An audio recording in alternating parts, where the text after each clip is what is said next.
రెండెర్రా పిల్లలు బాగున్నారా? నిన్నటి కథ నచ్చిందా? మరి నేను చెప్పే కొత్త కొత్త కథలు వినడానికి నా ఛానల్ని సబ్స్క్రైబ్ చేసి లైక్ చేయండి. మరి మీరు నా ఛానల్ని సబ్స్క్రైబ్ చేసి కథలు వింటే నాకు ఎంతో హుషారుగా ఉంటుంది కదర్రా. సరే ఈరోజు మన కథలోకి వెళ్ళిపోదామా? ఈరోజు మన కథ బాలరాజు పట్టుదల. గోపాలపురం అనే రాజ్యాన్ని సాయివర్ధనుడు పరిపాలిస్తూ ఉండేవాడు. తన సైన్యానికి సైన్యాధికారిగా వీరభద్రుడు తన బాధ్యతలను నిర్వర్తిస్తూ ఉండేవాడు. ఒకసారి యుద్ధంలో వీరభద్రుడు వీరమరణం పొందాడు. దాంతో రాజు సాయివర్ధనుడు వీరభద్రుడి కుమారుడైన బాలరాజును సైన్యంలోకి తీసుకుందాం అనుకున్నాడు. కానీ బాలరాజుకి యుద్ధ విద్యలేవీ రావు. సాయివర్ధనుడు ఎన్నోసార్లు నేర్పించాలని చూసినా బాలరాజు ఆసక్తి చూపలేదు. కొన్నాళ్లకు కుటుంబ భారం మీద పడటంతో రాజుగారి సైన్యంలో చేరేందుకు సిద్ధమయ్యాడు బాలరాజు. కానీ బాలరాజుకు యుద్ధ విద్యలేమీ అబ్బలేదని తెలుసుకొని రాజు ఆశ్చర్యపోయాడు. అయినా వీరభద్రుడు తన రాజ్యం కోసం చేసిన పోరాటంలో ప్రాణాలర్పించడంతో దానికి కృతజ్ఞతగా బాలరాజుకు సైన్యంలోకి తీసుకుందాం అనుకున్నాడు. సరే, వేరే ఏదైనా ఉపాధి చూపిద్దామా అన్నా బాలరాజులో అసలు ఏ విజ్ఞానము పరిజ్ఞానము కనిపించలేదు.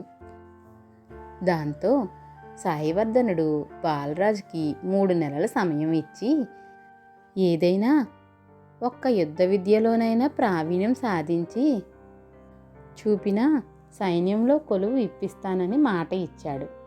బాలరాజు మొదట విలువిద్య సాధన చేశాడు. గురిని చూసే అంత ఏకాగ్రత, ఓపిక తనకు లేవని కొన్ని రోజుల్లోనే దాన్ని ఆపేశాడు. తర్వాత బల్లెం విసరడంలో సాధన చేశాడు. కొన్ని రోజులకే భుజం నొప్పి రావడంతో తన వల్ల కాదని మానేశాడు. కత్తిసాము సాధన ప్రారంభించాడు.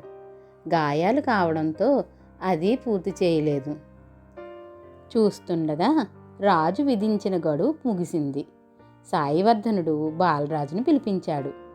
3 నెలల్లో 3 విద్యల్లో సాధన చేశాడని, ఏ ఒక్కటి పూర్తి చేయలేకపోయాడని తెలుసుకొని సాయివర్ధనుడికి కోపం వచ్చింది. కానీ ఇంతలోనే బాలరాజు తండ్రి వీరభద్రుడు చేసిన సేవ గుర్తుకు వచ్చింది. ఇక లాభం లేదని ద్వారపాలకుడిగా కొలువు ఇప్పించాడు. తండ్రి సైన్యాధికారిగా పనిచేసిన చోటే ద్వారపాలకుడిగా పనిచేయాల్సి రావడం, వేతనం తక్కువగా ఉండడంతో కుటుంబ పోషణకు ఏమాత్రం చాలకపోవడంతో బాలరాజులో పట్టుదల మొదలైంది. ఖాళీ సమయాల్లో సాధన మళ్ళీ ప్రారంభించాడు. ఈసారి 3 విద్యలను పట్టుదలతో నేర్చుకుని ప్రావీణ్యం సాధించాడు. 3 విద్యలను బాగా నేర్చుకున్నాక రాజు ముందు ప్రదర్శించాడు.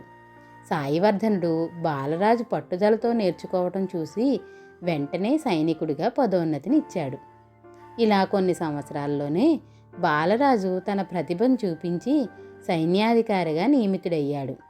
తండ్రికి తగ్గ తనయుడిగా మంచి పేరు సంపాదించుకున్నాడు. చూసారా పిల్లలు, మనం ఏదైనా పని చేద్దాం అనుకున్నప్పుడు చేద్దాం, నేర్చుకుందాం అని చూస్తే అది అంత త్వరగా మనకు రాదు. అదే మనం పట్టుదలతో నేర్చుకుంటే ఎలాంటి పనినైనా నేర్చుకోవచ్చు. పిల్లలు, కథ నచ్చిందా? అయితే లైక్ చేసి షేర్ చేయండి. మరి అలాగే సబ్స్క్రైబ్ కూడా చేయండిరా. పిల్లలు, నా కథలు ఎలా ఉన్నాయో మీరు కామెంట్ల రూపంలో కూడా పెట్టండి. అలాగే మీరు ఎలాంటి కథలు వినాలనుకుంటున్నారో కూడా నాకు కామెంట్లలో పెట్టండి. సరేనా?